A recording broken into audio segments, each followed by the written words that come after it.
Good morning, and welcome to Coffee Time with John. I get a kick out of this. Before I start, honorable mention to the theme of this discussion. Mark Chestnut, A Little Too Late. Oh my gosh.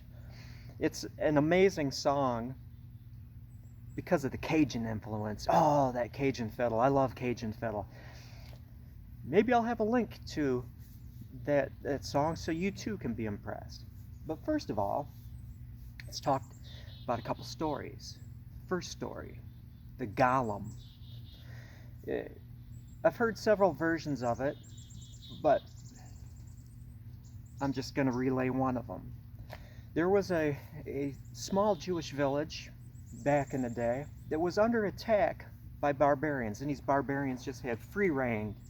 They could just come in and take what they wanted and do bad things to the people. And so this little girl created this mud monster called a Golem. She was warned against it by the rabbis. The rabbis said, if you create this mud monster, it might help you for a time, but you can't control it. It does what it does. Its whole purpose is destruction. And so she created this Golem. And it went out and it attacked the barbarians, nullified it, and then it didn't have any more people to torment. So it came back and started killing and disrupting the village. They thought they were she thought she was doing a good thing when she created this Golem, but like Frankenstein's monster, you might have the best intentions, but you ultimately don't have control over it. It will control you. What does that have to do with the price of tea in China? Oh, funny I mentioned that country. If you were to look at what's happening in a certain city, everyone is locked down. That has everything to do with the Golem, and it has everything to do with that thing that people say that you can take a frog, put him in water, turn up the heat, and if the heat gets hot slow enough, the frog doesn't know it, and pretty soon the frog is boiled. The frog meets its demise. Freedom of speech. What people are terming misinformation. Speech they don't like. I mean, pure and simple. And I was watching Megyn Kelly this morning along with two other videos which I'm going to mention. And she just relayed the fact that the DHS, Department of Homeland Security, now has in place a person that's going to be in control of this information. Don't trust it. I don't trust anybody that uses that word. I don't like dog whistle. I don't like code words. You know, it's like, here's the latest word. People aren't very bright, and so if you just have a scary word, it's going to strike fear into their hearts and they're going to follow you.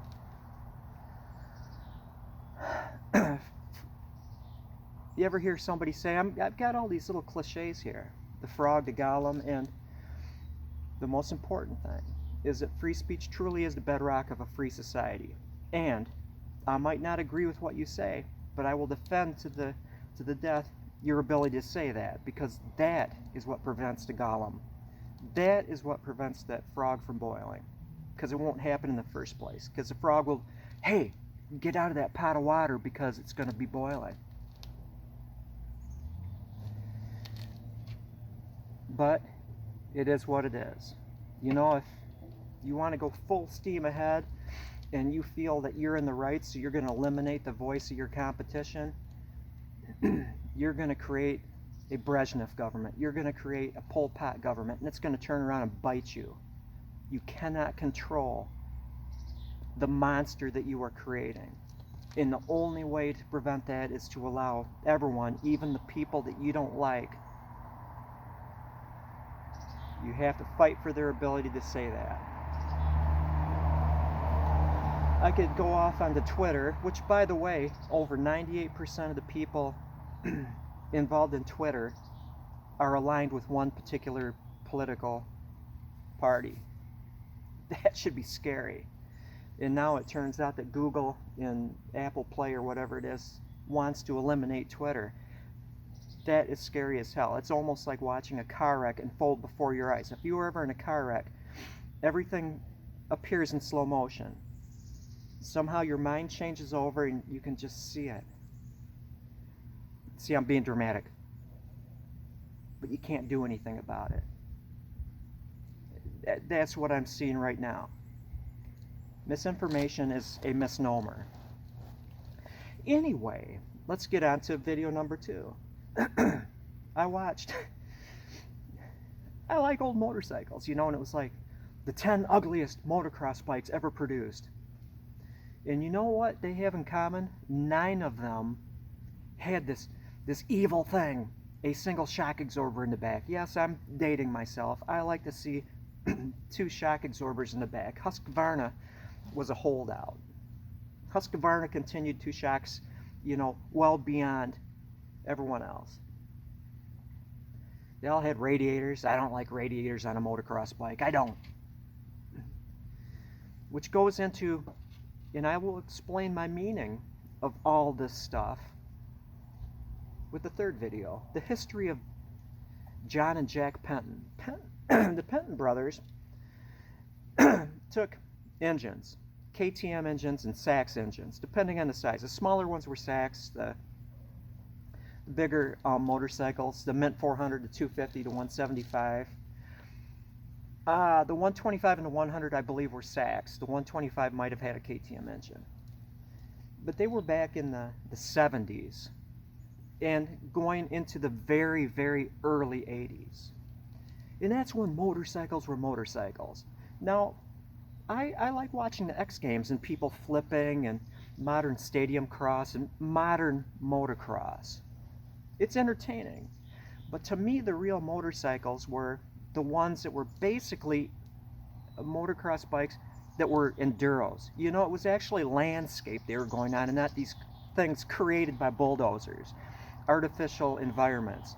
I liked the motorcycles that, yes, had 2 shocks in the back and had not as much, didn't have 14 and 15 inches of suspension. Your legs were your suspension. And it's that, remember what they say? That it's better to go fast on a slow motorcycle than go slow on a fast motorcycle?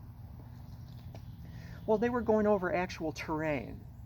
And the epitome of it, Jack and John Penton were involved in, I don't even know if they still do this, the International 6-Day Trials, where the person that won the gold medal of the ISDT competed in motocross, enduro, trials, actually observed trials, where you're watching people go over logs and climb up rocks and stuff like that. Nowadays, motorcycles are specialized. There's trials, there's GP, there's motocross, there's flat track, there's TT, there's all these things.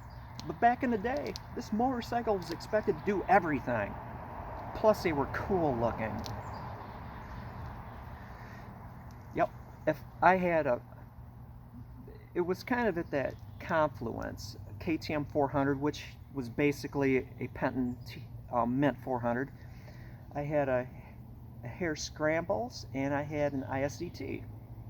No, I didn't have an ISDT. Anyway, I had a 175, a 250, and a 400. Love those motorcycles. The 400 was a little wild, because those engines pumped out just about as much horsepower as they did today. They just didn't have the suspension. And that 400, bored out and blueprinted. It was horribly fast. But anyway, let's talk about bows. I have made a seismic shift in my approach to bows. It was kind of the same previous to yesterday, but a seismic shift, and that is kind of due to this quiver. And you've seen this before. I had commercially tanned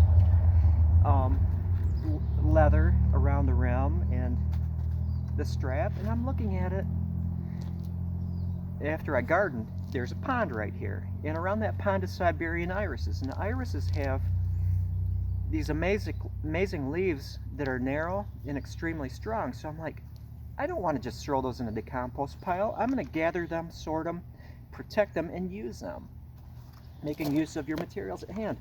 So look at that. Isn't that cool? I didn't go crazy on trimming where I start and stopped. I like that. Wound up putting it on the quiver. Then I gathered split cedar root, and it's not the neatest lashing I've ever done, but I like it. And then lashed it on with a spiral whip of split cedar root and secured My iris strap with split cedar root. See that? And it's not the neatest thing in the bag, but I could certainly neaten it up a little bit, which I probably won't. Just stuck a couple feathers on there that I found. It's like the angel sang from the heavens. I'm going to, hang on a second. Good bad coffee, it's instant. Nescafe Classico. Going to go all John gathered materials with my bows and arrows and quivers. Oh yeah.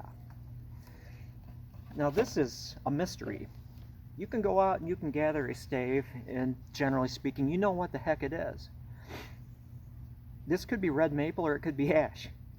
The bark was weird. It was one of those trees that was not a textbook tree.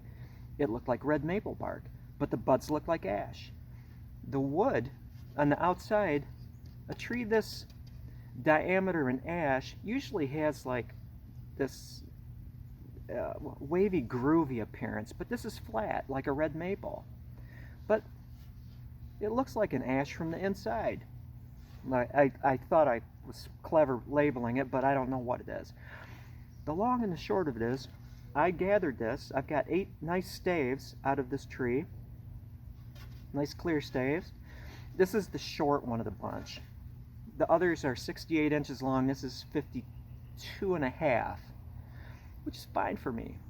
I'm going to go all natural now. I've got some more trees I'm going to get. It's interesting that sometimes you have a big tree and then there's a sucker that comes off the roots.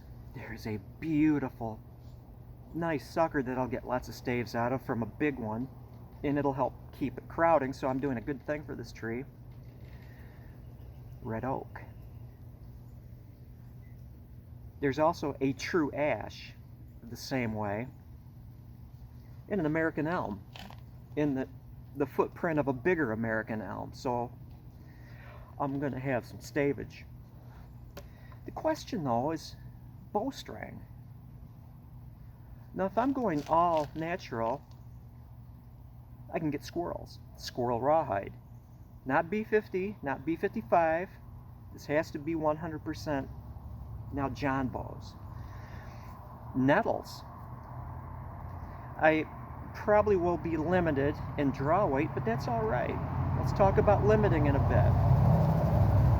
You don't have the 180-pound English war bows, because string is a factor, even though they used, linen, which I'm blanking on what that plant is currently. I know all you are screaming out, but the squirrel rawhide and the nettles should work. And let's face it, a 40-pound, 45-pound bow is a lethal hunting bow, and nice to shoot. You design it right, it's going to be a decent bow. What about the other limiting factor? I'm looking at these staves and the way I split it. See, this was kind of an off center split. I had one that just split weird and made kind of a narrow one, but it kind of goes along with, I've got this around, let's say, and I'm going to split it into bow staves. Now you take a round of a certain diameter. You could certainly make a bow out of a narrow, deep handle. If you split it, you're not going to get that super deep handle. But if you split it in half, you can make a native style bow. And I think that a lot of times they'll have not as deep of a handle, just economy of materials, or the stave was just small.